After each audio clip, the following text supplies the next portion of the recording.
We are covering individual client profiles and life stages for the Series 65 exam, focusing on the accumulation, consolidation, spending, and gifting phases, along with risk tolerance and time horizon. The exam will test your ability to connect a client's life stage to a suitable asset allocation and investment strategy. You won't just be asked for definitions. Instead, you'll see scenario-based questions that require you to analyze a client's profile and make an appropriate recommendation. The first phase is the accumulation phase. This is typically the longest phase, often spanning 35 to 40 years of a client's working life. Clients in this stage are focused on growing their assets for long-term goals like retirement. They generally have a long time horizon, which allows them to take on more risk for potentially higher returns. For a 25-year-old in the accumulation phase, an aggressive allocation, perhaps heavily weighted in equities like growth stocks, is often suitable.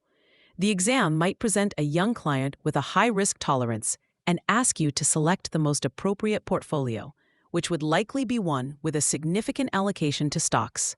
Next comes the consolidation phase. This typically occurs as clients enter their peak earning years and get closer to retirement. Their net worth is likely increasing, but their time horizon is shortening. While growth is still important, there's a shift towards capital preservation. The risk tolerance in this phase tends to become more moderate. An exam question might describe a 50-year-old client with a substantial portfolio and ask for a suitable adjustment to their asset allocation. The correct answer would likely involve a more balanced mix of stocks and bonds compared to a younger client. Following consolidation is the spending or distribution phase, which begins at retirement.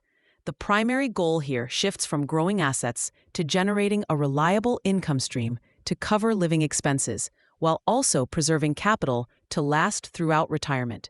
Clients in this phase typically have a low risk tolerance. Their portfolios will be heavily weighted towards income-producing investments, like high-quality corporate bonds and dividend-paying stocks. The Series 65 exam will often test this by presenting a retired client and asking for the most suitable investment to meet their income needs with low risk. Be wary of trick questions that suggest high-yield, high-risk investments for retirees. The final phase is gifting. This can occur at any point, but often becomes a focus for high-net-worth clients later in life. The objective here is the tax-efficient transfer of assets to beneficiaries. The exam may test your knowledge of the annual gift tax exclusion or strategies involving trusts.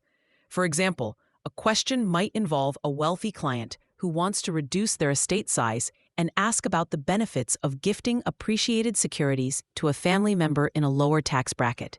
Assessing the client's risk tolerance is crucial and goes beyond their life stage. The exam distinguishes between risk capacity, which is the financial ability to take risks, and risk tolerance, which is the emotional willingness to do so. A young investor might have a high capacity for risk, but a low tolerance due to past negative experiences. The exam loves to test this distinction. You must always prioritize the client's stated risk tolerance, even if their financial profile suggests they could handle more risk. Time horizon is inextricably linked to these life stages and risk tolerance.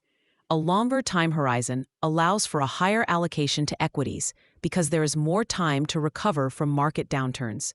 As the time horizon shortens, especially for a specific goal like a down payment on a house in the near future, the allocation must become more conservative, regardless of the client's age. A common exam trap is to focus solely on the client's age while ignoring a short-term investment goal. A simple mnemonic to remember the progression is all children spend gifts. This stands for accumulation, consolidation, spending, and gifting. It helps to keep the typical order of the life stages in mind when analyzing a client profile on the exam. Remember that the client's individual circumstances, goals, and risk tolerance are paramount in making any investment recommendation. For free practice questions, AI-powered explanations, and more exam prep tools, visit openexamprep.com. That's openexamprep, all one word, .com.